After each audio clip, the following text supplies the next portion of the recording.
Hello everyone. अभी हम transportation engineering में ज्योमेट्रिक डिजाइन डिस्कस करने वाले हैं। तो आप लोग ध्यान से सुनिए। तो सबसे पहले हम लोग ये टेबल देखेंगे जिसमें ये दिया है आपका स्पीड और लॉन्गिट्यूडनल फ्रिक्शन। तो स्पीड जैसे जैसे इंक्रीज हो रहा है, लॉन्गिट्यूडनल फ्रिक्शन का वैल्यू कम होते जा रहा है। तो 20 से 30 के एम पी एच स्पीड होगा तो लॉन्गिट्यूडनल फ्रिक्शन 0.4 होगा। 40 होगा तो 0.38 होगा। 50 होगा तो 0.37 होगा। 60 होगा तो 0.36 होगा। और 80 होगा, greater than 80 K M P H, तो 0.35 होगा। ऐसा क्यों हो रहा है? क्योंकि स्पीड जितना ज़्यादा होगा तो व्हील का कांटेक्ट पीरियड उतना ही कम बनेगा सरफेस पे, इसीलिए लॉन्गिट्यूडनल फ्रिक्शन का वैल्यू कम होते जाता है। अब हम लोग देखेंगे कैम्बर।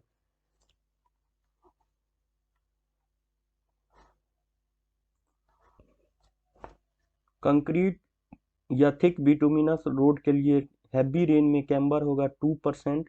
तो ये टेबल आप लोग ध्यान से देखिए। और थिन बिटुमिनस का होगा 2.5%। डब्ल्यू बी एम ग्रेवल के लिए 3%। अर्थेन रोड के लिए 4%। और लाइट रेन में थोड़ा सा हम लोग कम प्रोवाइड करते हैं कैम्बर। तो कंक्रीट या थिक बिटुमिनस के लिए 1.7 और थिन बिटुमिनस के लिए 2%। डब्ल्यू बी एम ग्रेवल के लिए 2.5 और अर्थेन रोड के लिए 3% प्रोवाइड करते हैं। और शोल्डर का जो कैम्बर होता है ये 0.5% स्टीपर होता है मेन कैरिज वे के कैम्बर से। कैरिज वे क्या होता है? जिसपे हम लोग का व्हीकल मूव करता है। और मिनिमम कितना होना चाहिए? 3% से कम नहीं होना चाहिए और 5% से ज़्यादा नहीं होना चाहिए। अब हम लोग नेक्स्ट देखते हैं टोपोग्राफी। तो अगर प्लेन ट्रेन होगा, ये नेचुरल होता है टोपोग्राफी। तो प्लेन होगा ट्रेन तो 0 से 10% होगा इसका स्लोप। रोलिंग होगा तो 10 to 25% होगा। माउंटेनियस होगा तो 25 से 60। और स्टीप होगा तो ग्रेटर देन 60।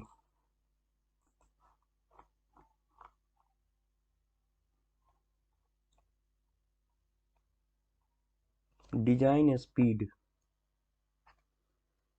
प्लेन ट्रेन में हम लोग देखते हैं एक्सप्रेसवे के लिए रूलिंग कितना हो जाएगा?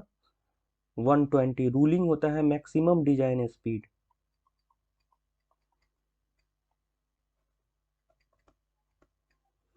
और मिनिमम हो जाएगा 100। आप लोग को नेशनल हाईवे और स्टेट हाईवे का ध्यान में रखना है।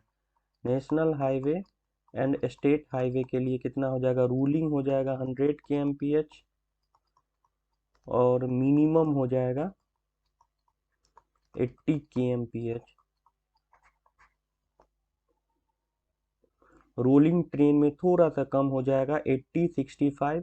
माउंटेनियस में 50 40 और स्टीप में 40 30 नेशनल हाईवे के लिए। ये टेबल एक बार आप लोग ध्यान से देख लीजिए। अब हम लोग देखते हैं design speed of urban road. Urban road में डिफरेंट टाइप्स का रोड होता है। एक्सप्रेसवे, आरटीएल रोड, सब आरटीएल, कोलेक्ट्रेरल, लोकल। तो आप लोग देख लीजिए, एक्सप्रेसवे का होता है 120 K M P H, RTL road के लिए 80, सब आरटीएल के लिए 60, कलेक्ट्रल के लिए 50 और लोकल के लिए 30 के एम पी एच। ये टेबल, हर एक टेबल से कोई ना कोई क्वेश्चन बनता ही है ज्योमेट्रिक डिजाइन से, तो आप लोग इसको ध्यान से देख लीजिए। अब आते हैं डिजाइन रोटरीज। तो जो भी रोटरी होता है रोड में, तो डिजाइन स्पीड अर्बन रोड में कितना होना चाहिए? 30 के एम पी एच और रूरल रोड में कितना होना चाहिए? 40 के एम पी एच। पेडेस्ट्रियन जो हम लोग मूव करते हैं तो इसका स्पीड आईआरसी के हिसाब से कितना मान के चलते हैं? 1.2 मीटर पर सेकेंड। और हेयर पिन बैंड में होता है 20 के M P H.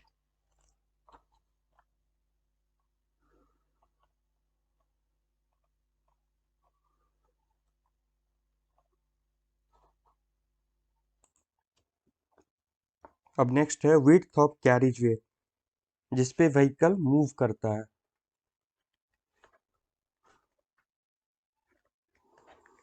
Single lane के लिए आईआरसी के हिसाब से कितना हो जाएगा 3.75 मीटर, 2 लेन विदाउट कर्व 7 मीटर और 2 लेन विथ कर्व जो 7.5 मीटर और इंटरमीडिएट कैरिज वे हो जाएगा 5.5 मीटर। मल्टीपल लेन के लिए अगर 4 लेन होगा तो हम लोग 3.5 को 4 से मल्टीप्लाई करेंगे, 6 लेन होगा तो 3.5 को 6 से मल्टीप्लाई करेंगे।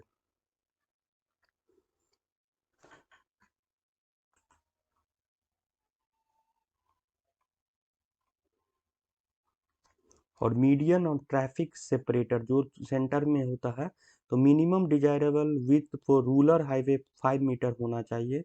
और अगर लैंड इज रेस्ट्रिक्टेड, अगर रेस्ट्रिक्टेड लैंड है, स्पेस कम है तो 3 मीटर, ब्रिज पे 1.5 metre, absolute minimum medium for urban highway के लिए 1.2 मीटर। ये आईआरसी के हिसाब से होगा। तो ये टेबल भी आप लोग ध्यान में रखिए। अब नेक्स्ट देखते हैं shoulder. Minimum width of shoulder कितना रिकमेंड करते हैं 2.5 metre for 2 lane rural highway in India. तो ये 2.5 मीटर ध्यान में रखिए। अब देखते हैं पार्किंग लेन। पार्किंग लेन कितना 3 metre width in case of parallel parking होता है। और पैरेलल पार्किंग क्या होता है,